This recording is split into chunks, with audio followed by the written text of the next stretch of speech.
ली राजा रानी की बात। राजा रानी बात कर रहे थे कि भाई अपने यहाँ राज्य में 4 संत हैं। 4 संत रहते थे अलग अलग, कोई पेड़ों वगैरह के नीचे बैठ करके भजन करते थे, छोटी मोटी कुटिया बना के भजन करते थे नगर के बाहर ही। तो राजा रानी ने कहा कि अपने कल चलेंगे, उन संतों में जो बढ़िया संत होगा उसके साथ पास में अपने बालक को रखेंगे और उसका चेला बना देंगे। चलो का ठीक है। तो वो जो चोर था, अब सुबह सुबह उसने देखा कि भाई राजा रानी खुद आ रहे हैं और वो जो संत, वो जानता था संत वहाँ बैठे भजन कर रहे हैं। बोले अब अपने संत बन जाते हैं तो राजा का बेटा अपना चेला बन जाएगा और फिर अंदर महल में घुस जाएंगे अपने, कभी न कभी चकमा देकर बढ़िया मोटी चोरी हाथ आएगी, मोटा माल हाथ आएगा, चोरी कर लेंगे। तो क्या किया उसने, फटाफट उसने 4 बजे उठ करके और जाके नाई से बोले भाई मेरे बहुत ज़रूरी है, तू मुंडन कर दे मेरा। तो उसने बढ़िया मुंडन कर दिया, उसकी चोटी रख दी थोड़ी सी और फटाफट उसने कहीं से व्यवस्था कर ली, भगवा कपड़े पहन लिए और बढ़िया तिलक भी कर लिया उसने। वो सब जानते हैं, चोर वगैरह होते हैं ना, समझदार होते हैं, चालाक होते हैं, सब देख लेते हैं। अब क्या किया कि वो जाके देख, अब बोले कि राजा रानी आएंगे तो कुछ बताना तो पड़ेगा। तो पहले संत के पास जाके बोले महाराज मैंने देख लिया है संसार में कुछ आनी जानी नहीं, सब संसार स्वार्थ, कुछ नहीं है, गोरख धंधा। महाराज मेरे को वैराग्य हो रहा है, अब मेरे को भगवान से मिलने की इच्छा हो रही है, महाराज कृपा करो, भगवान कैसे मिलें, ज्ञान कैसे हो, आप बताओ। तो पहले जो संत थे उन्होंने क्या कहा, बोले किसी का दिल मत दुखाओ, किसी को दुख मत दो। क्या कहा, किसी को दुख मत दो, ये ध्यान रखो जीवन भर। बोले और कोई ज्ञान की बात, बोले एक ही बहुत है, किसी को दिल मत दुखाना, इसका ख्याल रखना। हाँ ठीक है। आगे दूसरे संत के पास गया, बोले महाराज आप बताओ मेरा कैसे कल्याण हो गया, अब आप कृपा करो, कुछ ज्ञान दो। तो दूसरे संत ने कहा झूठ मत बोलना, कभी किसी कीमत पे झूठ मत बोलना, भगवान मिल जाएंगे, कल्याण हो जाएगा। क्यों, बोले सांच बराबर तप नहीं और झूठ बराबर पाप, जहाँ के हृदय सांच है तहाँ के हृदय हरि आप। बोले कि जिसके हृदय में सत्य है उसके हृदय में भगवान है, इसलिए बोले झूठ मत बोलना। बोले और कोई ज्ञान की बात, बोले एक ही बहुत। मारवाड़ी में कहावत है गुण करेगा तो थोड़ा ही बहुत।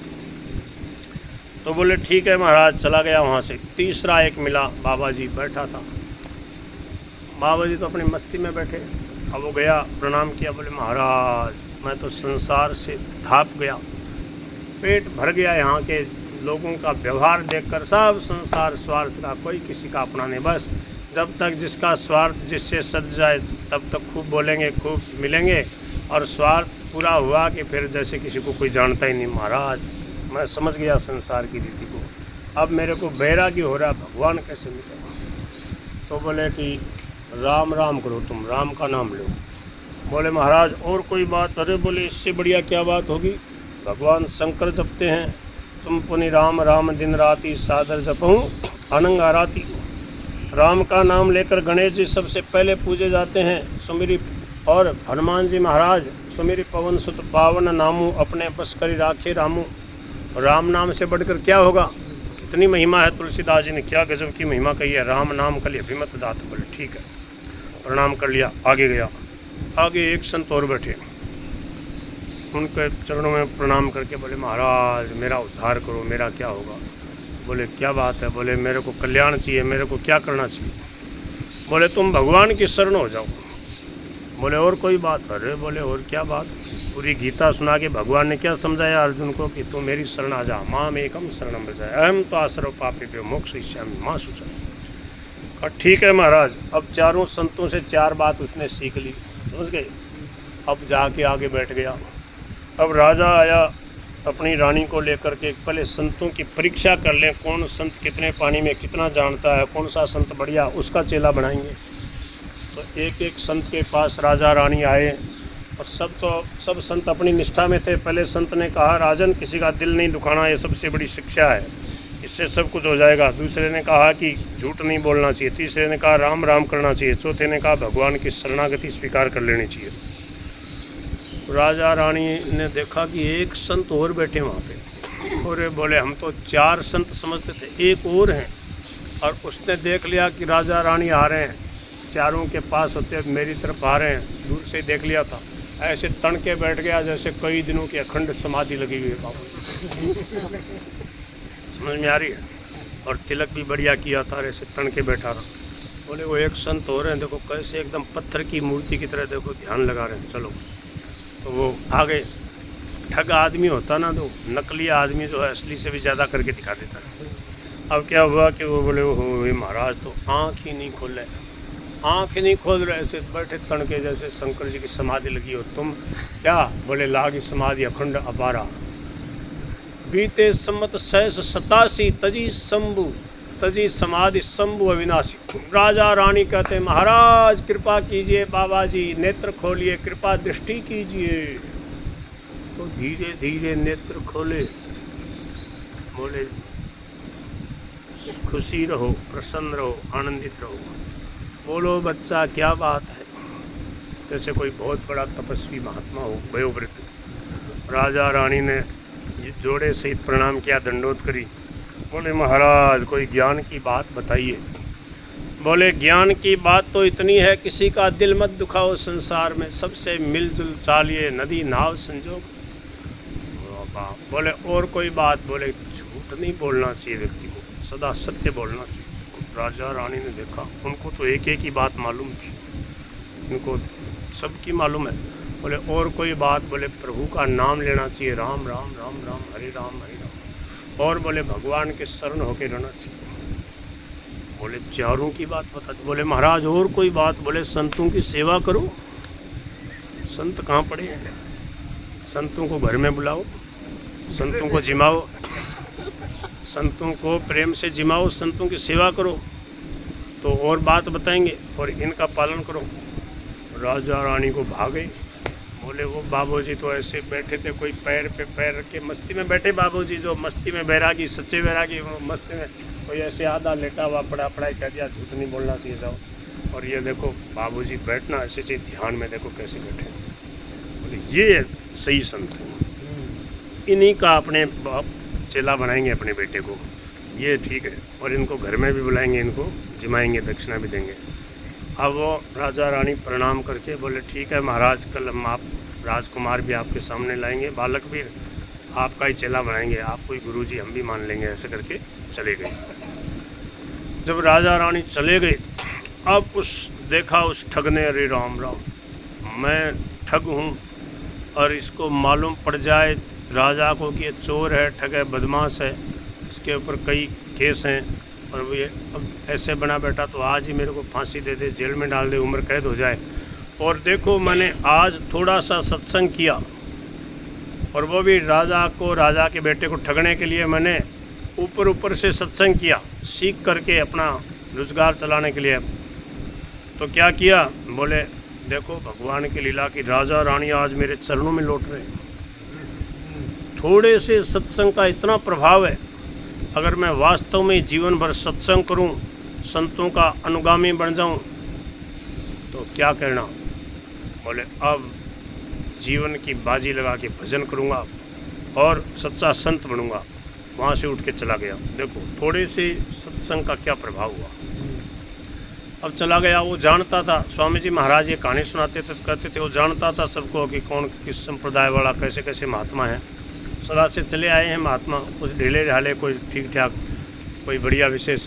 तो देख लिया, बोले नहीं मेरे को बहुत सिद्ध संत चाहिए, सदगुरुदेव ऐसे चाहिए जो बहुत जल्दी भगवान से मिला दे। तो कोई उसकी दृष्टि में पास नहीं हुआ।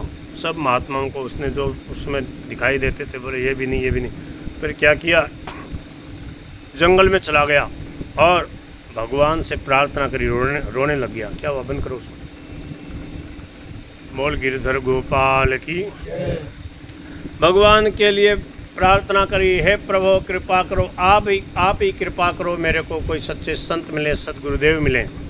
तो भगवान स्वयं एक संत का रूप धारण करके आ गए, जटाजूटधारी, बड़े भव्य भाल पे तिलकधारी, खड़ाऊ पहने हुए और दिव्य महापुरुष आते हुए दिखाई दिए उसको। और ये बोले ये हैं सच्चे संत। बोले महाराज कृपा करो, मेरे को कैसे ज्ञान प्राप्त हो, कैसे मेरा कल्याण हो। तो भगवान आए संत का रूप धारण करके उसकी सच्ची लगन देख के देख लो। अपिचेत सुदुराचार हो, कोई कितना ही पापी हो, दुराचारी हो, ठग हो, चोर हो, बदमाश हो, अगर सच्चे हृदय से उसके मन में कल्याण की भावना जागृत हो जाए तो भगवान बहुत जल्दी कृपा कर देते हैं। क्यों? भगवान की प्रतिज्ञा है क्या? बोले सन्मुख होई जीव मोहि जब ही, आगे क्या है? जन्म कोटि अघे नासई तब ही। राधे राधे। तो क्या हुआ कि भगवान ने कहा कि मैं तेरे को दीक्षा दूंगा, तेरा कल्याण भी हो जाएगा। ठीक है, ठीक है, कोई बात नहीं। तो बोले तेरा कल्याण हो जाएगा, परंतु तेरे को एक काम करना पड़ेगा। क्या? बोले जो कभी किसी का दिल नहीं दुखाता हो, जो झूठ नहीं बोलता हो, जो राम राम करता हो और जो भगवान के शरण हो, 4 काम करने वाला। समझ में आ रहा? इन 4 काम करने वालों के मस्तक तो एक बार उतार के ले आ, फिर तुम जो चाहेगा वो तेरे को सिद्धि प्राप्त हो जाएगी, तेरे को तत्व ज्ञान करा दूंगा एक ही दिन में। उसने सोचा अरे ये तो चारों एक ही जगह बैठे हैं बाबूजी, और वो तो बैठे ही हैं, और कोई अस्त्र शस्त्र भी न जानते नहीं, शांति से बैठे हैं। बोले आज ही काम करके आ जाऊँगा। चल पड़ा, चला तो उसने देखा अरे राम राम, मैं कहा क्या करने जा रहा हूँ, मैं तो भगवत प्राप्ति करने जा रहा था, और ये 4 बातें तो मैंने जीवन में धारण करी हैं, उनसे तो मैंने ले लिया जितना ज्ञान था। अब मैं तो आगे की सोच रहा हूँ, आगे और कुछ दिव्य ज्ञान मिले, भगवान का अनुभव। तो बोले मैंने तो नियम लिया किसी का दिल नहीं दुखाऊंगा, झूठ नहीं बोलूँगा। अब समझ में आ गई, ओहो ये 4 बातें तो मेरी खोपड़ी में घूम रही हैं। तो वापस आ गया गुरुजी के पास। गुरुजी बोले क्या हुआ, मस्तक लाया नहीं तो उनका? बोले ये 4 बातें मेरी खोपड़ी में है, मैं किसी का दिल नहीं दुखाने का निश्चय कर लिया, मैं झूठ नहीं बोलूँगा, मैंने दृढ़ संकल्प कर लिया, और जीवन भर राम राम राम राम करूँगा, प्रभु का नाम लूँगा, भजन करूँगा, मैंने संकल्प कर लिया है। और बोले भगवान के शरणागत होकर रहूँगा, ये मैंने निश्चय कर लिया। ये 4 बातें मेरे मस्तक में है, ये मेरा मस्तक आपके चरणों में है।